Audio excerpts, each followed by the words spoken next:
I'll be using a cotton yarn. I am making a slip knot right now. I'm using an H crochet hook. You can use whatever yarn you choose. Just make sure the crochet hook is appropriate to the size of the yarn that you're using. All right, so we have the slip knot on the hook. This technique will not be a chain in the ring. We will just be chaining 2. So here's the first chain and the second chain. Now all stitches will be placed in the second chain from the hook. The first stitch is a slip stitch. So just make that slip stitch and then chain 4. Oops.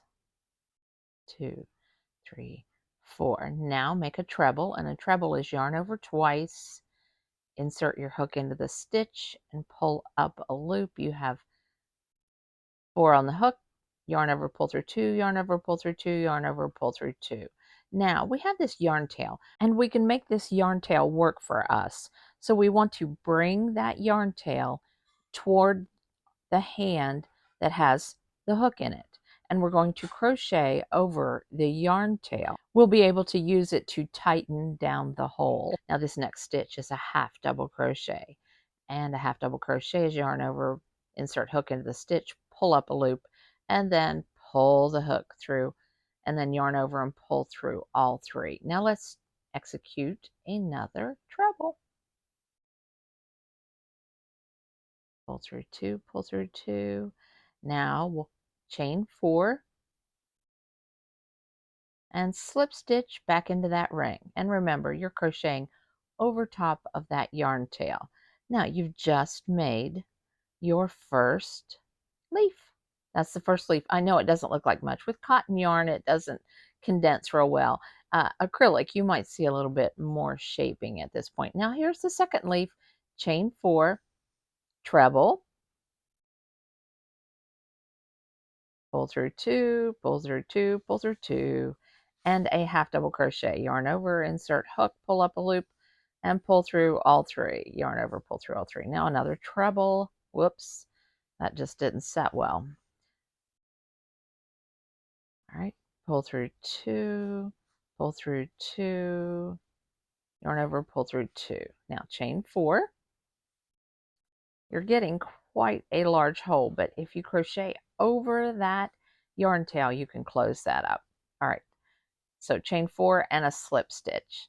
All right, we have 2 leaves made, but we need to make room for the next leaf. That's looking like part of a shamrock. Okay, so let's tighten that down and chain 4. Slide that over. 1, 2, 3, 4, and a treble.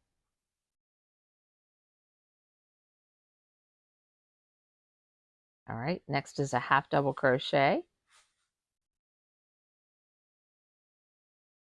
You could also use these little shamrocks to put on a keychain.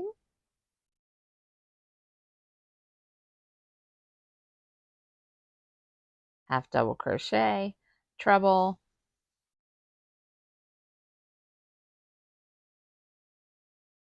chain 4, and slip stitch. Now we need to make the stem. All right, let's look at the shamrock first. Let's see what we've got going here. Let's tighten down that yarn tail. Let's give it a pull, give it a tug. Up, closed up that hole quite a bit, didn't it? Now let's move on to the stem.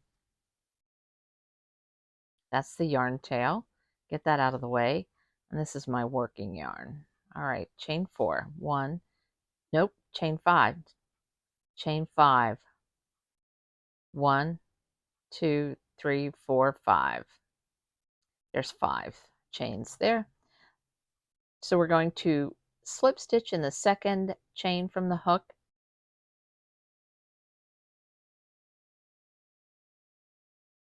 Slip stitch in the next chain. You'll be putting a slip stitch in each chain. So there will be 4 slip stitches. So it's slip stitch in the second chain from the hook and in each remaining chain. And there we go. My, that looks really cute. Really cute. Have to fasten down that stem. Oh boy, that's looking really cute, isn't it? So let's fasten that stem, and we're going to do that by tightening down the loop and turn the shamrock over.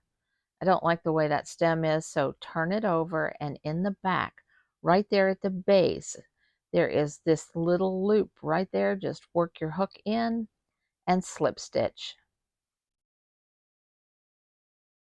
and end off, finish it off. There we go. And we have the cutest little shamrock. Let's pull that yarn tail that we crocheted over and close that down.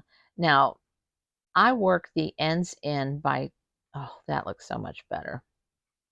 Yeah, that looks good.